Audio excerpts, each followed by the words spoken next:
સર્વ વૈષ્ણવોને જય શ્રી કૃષ્ણ. પ્રભુર્નંદ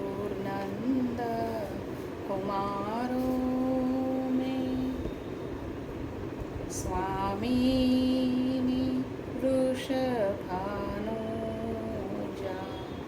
કૃતાર્થોહમ કૃતાર્થોહમ કૃતાર્થોહમ ન સંશય. ગોકુળના નંદ બાવાના કુમાર શ્રી કૃષ્ણ મારા સ્વામી છે અને બરસાનાના વૃષભાનજીના પુત્રી શ્રી રાધિકાજી મારા સ્વામીની છે. તેથી જ હું કૃતાર્થ છું, કૃતાર્થ છું, કૃતાર્થ છું. તેમાં કોઈ સંશય કે શંકા નથી. અગાઉ આપણે જોયું કે ઉદ્ધવજી વ્રજમાં ચરણરજ લેવા પહોંચી ગયા. ત્યાં શ્રી રાધાજીએ અને ગોપીઓએ એક પોટલીમાં બાંધીને પોતાની ચરણરજ આપી અને શ્રી રાધાએ કહી પણ દીધું કે કેવળ હું જ નહીં પણ અમારામાંથી કોઈ પણ ગોપી નરકના ભયથી ડરતી નથી. અમારું તો તન મન જીવન શ્યામ સુંદરને સમર્પિત છે. અને ચરણરજની પેલી પોટલી ખોળામાં મૂકીને ઉદ્ધવજીએ અશ્વ દોડાવી મૂક્યો અને થોડે દૂર ગયા હશે ત્યાં તો એમના બુદ્ધિમાં એક ઝબકારો થયો. એમને ખ્યાલ આવી ગયો કે સવારે એમને જે પોતાના ઉપર ગર્વ થતો હતો કે એકલા શ્રી કૃષ્ણના જ્ઞાની ભક્ત છે, એ એમનું જ્ઞાની ભક્ત હોવાનું કે એકમાત્ર સખા તરીકેનું જે ગુમાન એમને થયું હતું તે ઉતારી નાખવા માટે જ નંદકિશોરે આ લીલા કરી છે. નરકના ભયથી પણ ન ડરનારી આ શ્યામ ઘેલી સુંદરીઓએ મારું જ્ઞાન ગુમાન એક પળમાં ઓગાળી નાખ્યું.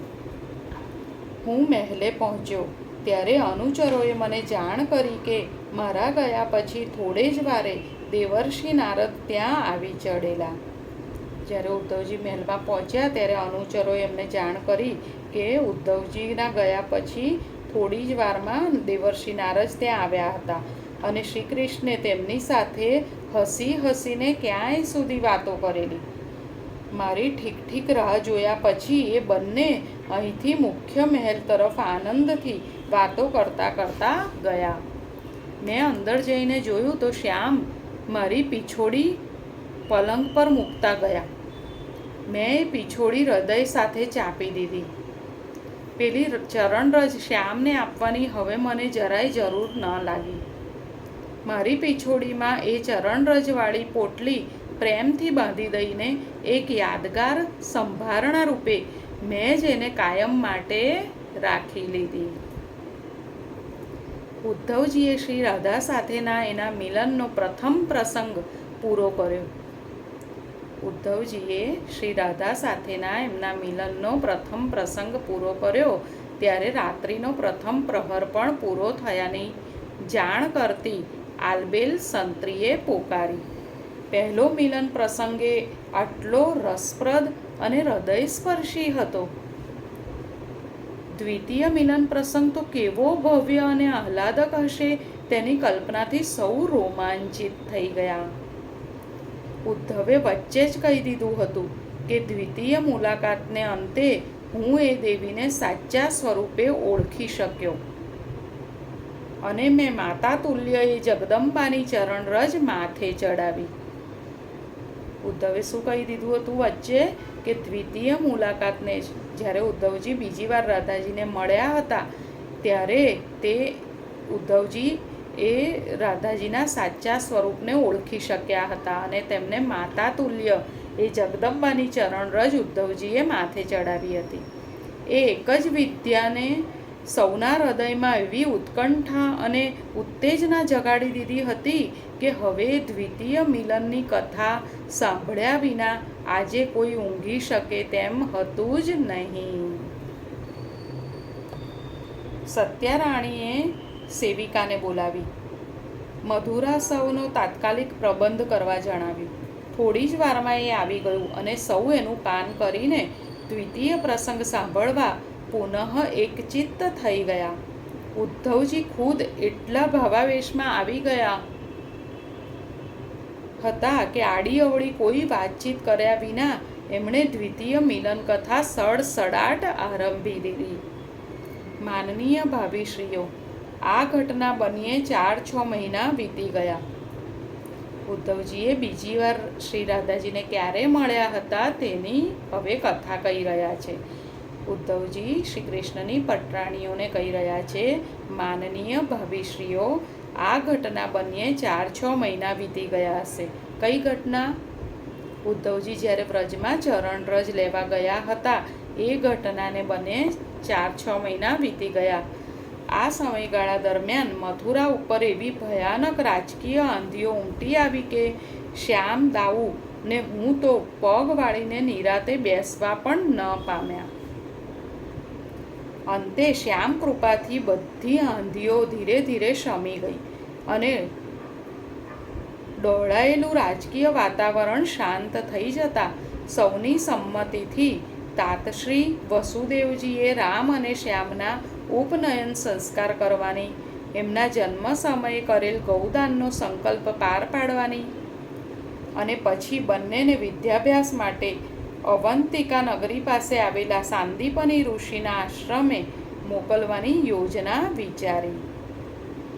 કુલગુરુ ગર્ગાચાર્યજીએ એ માટેનું મુહૂર્ત પણ કાઢી આપ્યું અને બંને કુંવરોને ગુરુગૃહે વિદાય આપતા પૂર્વે જે કાંઈ ધાર્મિક વિધિઓ આટોપવાની હતી તેમાં સૌના મન પરોવાઈ ગયા. 11 વર્ષના વિયોગ બાદ થયેલું માતા પુત્રનું મિલન ફરી પાછું વિયોગને આરે આવીને ઊભું રહ્યું. ત્યારે માતા દેવકીજી પ્રેમ વિહવળ થઈ ગયા અને એ વિહવળતા વ્યાકુળતાની અસહ્ય વેદનામાં એમનાથી એક ભૂલ એવી થઈ ગઈ કે દેવકી નંદન પુનઃ યશોદાનંદન બની જવા લાલાયિત થઈ ગયા. આ ભૂલ એટલે કઈ? સૌને યાદ છે ને? આ ભૂલ એટલે કનૈયાના ભાણામાં મહી, માખણ અને રોટલો પીરસવાનો અભરખો. કનૈયો છંછેડાયો, દુભાયો અને એવો શૂન્ય મનસ્ક થઈ ગયો કે રોહિણીમાં અને દેવકીમાં ઊંચા નીચા થઈ ગયા. ન કહેવાય ન સેવાય એવી એક કપરી કટોકટીમાં તેમણે મને તાત્કાલિક યાદ કર્યો. બંને માતાઓ, આ પ્રસંગ આપણે અગાઉ જોયેલો છે. બંને માતાઓ પાસેથી શ્રી કૃષ્ણના ચિત્તની હૃદયભેદક દશા સાંભળીને હું પણ આભોજ બની ગયો. એક બાજુ ગુરુગૃહે વિદ્યાભ્યાસ અર્થે જવા આડે માંડ થોડા જ દિવસ બાકી રહ્યા છે, ત્યાં યાદવેન્દ્ર શ્રી કૃષ્ણ આવા લાગણી વેળા કરે એ કેવી રીતે ચાલે? આખા આર્યાવર્તની નજર અત્યારે તો એમના પર મંડાયેલી છે અને યાદવોના શત્રુઓ, ખાસ કરીને જરાસંઘ અને શિશુપાળ, મથુરા પર તૂટી પડવાની તાકમાં છે. ત્યારે વાસુદેવ પોતાના કક્ષમાં ભરાઈ જઈને વ્રજવાસીઓની યાદમાં આંસુ વહાવે, નિશ્વાસ નાખે એ કેવી રીતે ચાલે? આ બધું કોણે વિચાર્યું? ઉદ્ધવજીએ વિચાર્યું. સારું થયું કે માતાઓએ મને આ હકીકતથી માહિતગાર કર્યો. એમણે મને જ આ કામ માટે સુયોગ્ય સમજ્યો. તેથી મારું જ્ઞાન ગુમાન પોષાયું. શ્રી કૃષ્ણના અંગત મિત્ર તરીકે હવે મારી ફરજ બજાવવી જ રહી. એવા સ્વાભિમાનથી, કર્તવ્યપરાયણતાથી અને શ્રી કૃષ્ણને સલાહ આપવાના મારા એકમાત્ર અધિકારથી દોરાઈને હું શ્રી કૃષ્ણને એકાંતમાં મળ્યો. શ્રી ઉદ્ધવજીને થયું કે હવે તો મારે શ્રી કૃષ્ણને સલાહ આપવી પડશે, એમને સમજાવવા પડશે કે આવી રીતે વ્રજવાસીઓના યાદમાં આંસુ વહાવે એ સારું નથી. સાંજનો સમય હતો. શ્રી કૃષ્ણ એમના કક્ષમાં ઝરૂખામાં ઊભા મથુરાથી વ્રજભૂમિ તરફ જતી દૂર દૂરની કેડીઓ અશ્રુભીની આંખે નિહાળી રહ્યા હતા. મારો પગરવ સાંભળી એમણે પાછળ જોયું અને એક નિશ્વાસ નાખી મને આવકાર્યો. અમે ઝરૂખામાં જોડાજોડ આસનસ્થ થયા, એટલે ઝરૂખામાં આસન ઉપર બેઠા. થોડી ક્ષણો નીરવ શાંતિમાં પસાર થઈ ગઈ. શ્રી કૃષ્ણ આથમતા સૂર્યને અને પશ્ચિમાકાશમાં ખીલેલી સંધ્યાને વારંવાર જોયા કરતા હતા. મેં ધીરેથી કહ્યું, પ્રભુ, એક વાત પૂછું? શ્યામ સુંદરે સમગ્ર મમતાને વાણીમાં ઘૂંટતા કહ્યું, ઉદ્ધવ, મને પૂછતા સંકોચ થાય એટલું અંતર આપણી વચ્ચે ક્યારથી પડી ગયું ભાઈ? પૂછ, તારે જે પૂછવું હોય તે. મારામાં હિંમત પ્રગટી. મેં કહ્યું, સ્વામી, હમણાંથી આપનું વર્તન સાવ બદલાઈ ગયું છે. આપના ચહેરા પરનું પેલું સ્મિત વિલાઈ ગયું છે. આપની આ ઉદાસીનતાનું કારણ શું છે? આપ ઝરૂખામાં ઊભા રહીને શું જુઓ છો? કેમ નિશ્વાસ નાખો છો? એવી કઈ વેદના છે પ્રભુ જે આપના અંતરને આમ કોરી રહી છે? કૃપા કરીને મને આપના દુઃખનો સહભાગી બનાવો. મેં 2 હાથ જોડીને વિનંતી કરી. મારા પ્રશ્નો સાંભળી ઘનશ્યામના નેત્ર અશ્રુભીના થયા. પોતાની જાતને સંભાળી ન શક્યા. પ્રેમ વિહવળ થતાં જ એ મારા ખોળામાં ઢળી પડ્યા અને નાના બાળકની જેમ ધ્રુસકે ને ધ્રુસકે રડવા લાગ્યા. એમણે જ મને આપેલ પ્રસાદી રૂપ પિતાંબરથી મેં એમના આંસુ લૂછ્યા. મારું હૈયું પણ ભરાઈ આવ્યું. મેં વાસુદેવને શીતળ જળનું પાન કરાવ્યું. જરાક સ્વસ્થ થતાં પ્રભુએ ગદગદ કંઠે કહ્યું, ઉદ્ધવ, હું શા દુઃખે દુઃખી છું એવું પૂછનાર મથુરામાં એક તું જ મળ્યો. તું મારો ભક્ત છે એટલે તારું ભક્ત હૃદય મારી માનસિક વેદના જોઈ શકતું નથી. હવે તે પૂછ્યું છે તો મને કહી દેવા દે કે મથુરામાં મારા જનક જનની હોવા છતાં મને મારા સાચા માતા પિતાની ખોટ સાલે છે. બાલ્યાવસ્થામાં જેમના વાત્સલ્ય હેઠળ ગુજારી અને નંદબાબા અને યશોદા મૈયાની હવે મને રહી સહીને સતત યાદ આવે છે. મારી નિત્ય નિકુંજેશ્વરી રાધિકાજીનું મુખારવિંદ જોઈએ તો કેટલા મહિના વીતી ગયા ઉદ્ધવ. રાધા વિના હું સાવ એકલો પડી ગયો છું. મને રાધા ખૂબ યાદ આવે છે. મારી વાલી ગંગી ગાય મને સાંભળે છે. મને જોયા વિના એ ખડ પણ નહોતી ખાતી. અને પેલી ગ્વાલ બાલો અને ગોપાંગનાઓ, એમના પ્રેમની તો હું શું વાત કરું. અમે બધા રોજ ગાયો ચરાવવા સાથે જંગલમાં જઈએ. દરેક જણ મને ભાવતી વસ્તુ ઘેરથી બાંધીને ખૂબ પ્રેમ ભાવથી લાવે અને મને સ્વહસ્તે ખવડાવે તો જ એમને ચેન પડે. કોઈ મારા માટે જંગલી પુષ્પોની માળા બનાવે તો કોઈ મોરપીંછનો મુગટ બનાવે. કોઈ વૃક્ષમાં કોમળ પર્ણ તોડીને તેની પથારી પર મને સુવડાવે તો કોઈ મારું મનોરંજન કરવા તરે તરેના ખેલ કરે. કોઈ ગોપી ગીત ગાય તો કોઈ ગોપી નૃત્ય કરે. કોઈ ગોપી ગીત ગાય તો કોઈ ગોપી નૃત્ય કરે. ઉદ્ધવ, આ બધું મને રહી રહીને યાદ આવે છે અને હું રાતભર ઊંઘી શકતો નથી. બાલ્યાવસ્થાના સંસ્મરણોથી વ્યથિત વાસુદેવને મારા વ્યવહારિક જ્ઞાનથી આશ્વાસન આપવાનો પ્રયત્ન કરતા મેં કહ્યું, બાળપણ તો સૌને યાદ આવે બંસીધર. કોક નસીબદારને જ તમારા જેવું રંગીન અને સુખસભર બચપણ પ્રાપ્ત થાય. પરંતુ બાલ્યાવસ્થા સાથે બાંધી ન રખાય. જે છૂટી ગયું, વીતી ગયું, ભૂતકાળ થઈ ગયું, એને અલવિદા કહીને હવે વર્તમાન કાળ પ્રત્યે પૂર્ણ સભાનતાથી ધ્યાન આપવું જરૂરી ગણાય. ઉદ્ધવે પ્રભુને શું સમજાવ્યું કે બાળપણ તો સૌને યાદ આવે બંસીધર. કોક તમારા જેવા નસીબદારને જ રંગીન અને સુખસભર બચપણ પ્રાપ્ત થાય. પરંતુ બાલ્યાવસ્થાને સાથે બાંધી ન રખાય. જે છૂટી ગયું, વીતી ગયું, ભૂતકાળ થઈ ગયું, તેને અલવિદા કહીને હવે વર્તમાન સમય પ્રત્યે પૂર્ણ સભાનતાથી ધ્યાન આપવું જરૂરી ગણાય. આપ તો આર્યાવર્તની આંખ છો અવિનાશ. અનેક શકવર્તી ઘટનાઓના આપ સાક્ષી અને નિમિત્ત બનવાના છો. ત્યારે આપને આવી બાલિશતા, નિર્બળતા અને લાગણીશીલતામાં ડૂબી જવાનું કે ખોવાઈ જવાનું કેમ પાલવે યદુનાથ? પરંતુ મારો એક પણ શબ્દ તેમના કર્ણપટલને જાણે સ્પર્શ્યો જ ન હોય તેમ તેમણે તો બોલવાનું ચાલુ જ રાખ્યું. ઉદ્ધવ, ભાઈ, સખા, હું ભોગનો ભૂખ્યો નથી, ભાવનો ભૂખ્યો છું. મથુરામાં મને 56 પ્રકારના રાજભોગ આરોગવા મળે છે, પરંતુ સાચું કહું એમાં પ્રેમભાવ નથી. તેથી હું અહીંયા ભોજન કરવા બેસું છું, એક એક કોળિયા ભરું છું ને મને યશોદા મૈયા યાદ આવે છે.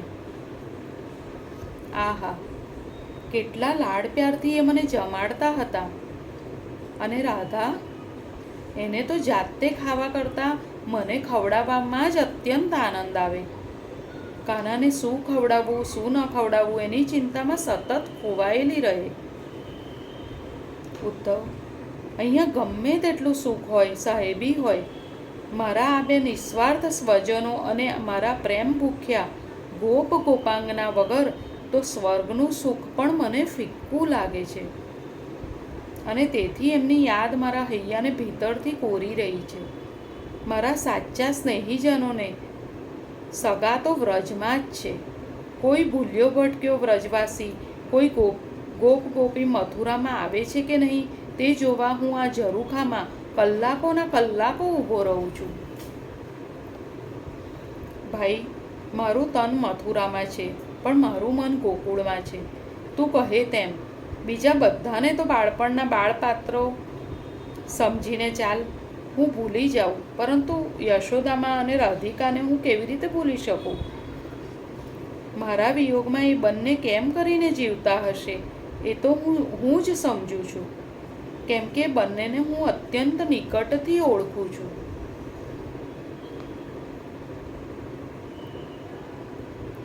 માતા યશોદા અને રાધિકાને હું કેવી રીતે ભૂલી શકું?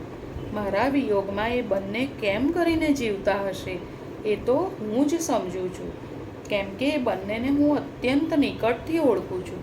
આટલું બોલતા બોલતા પુનઃ ગળગળા થઈ ગયેલા યાદવેન્દ્ર ઊભા થઈ જઈને ઝરૂખામાં આંટા મારવા લાગ્યા અને જાણે સ્વગત બોલતા હોય તેમ ભીત તરફ મોં રાખીને કહેવા લાગ્યા, યશોદા મૈયા તો નંદબાબા જોડે વાતો કરીને હૈયું હળવું કરી લેતા હશે, પરંતુ મારી રાધાનું તો આ ધરતી પર મારા વિના બીજું છે પણ કોણ? એ તો મારા વિના સાવ એકલી, અટુલી અને નિરાધાર થઈ ગઈ હશે, કેમ કે એકલી એને જ ખબર છે કે હું વ્રજભૂમિ પર ફરી પગ મૂકવાનો નથી. ઉદ્ધવ, અન્ય સૌને તો હું ખોટું આશ્વાસન આપીને અહીં આવ્યો છું કે મારું કામ પતી જશે એટલે હું બને તો વહેલો વ્રજમાં પાછો આવી જઈશ, પરંતુ રાધા આગળ હું જૂઠું કેમ કરીને બોલું? એને તો મેં સાચું કહી દીધું છે. અહીંયા આવવાની આગલી રાત્રે આખરી મિલનમાં મેં એને સ્પષ્ટ કહેલું કે રાધે, આ આપણું છેલ્લું ભૌતિક દૈહિક મિલન છે. મારી છાતી પર માથું મૂકીને આજે તારે જેટલું રડવું હોય તેટલું રડી લે. હું તારા આંસુ પી જઈશ. કાલથી રડવાનું બંધ. આંસુ જોનાર કે લૂછનાર કોઈ ન હોય તો વ્યર્થ રડવું શું કામ?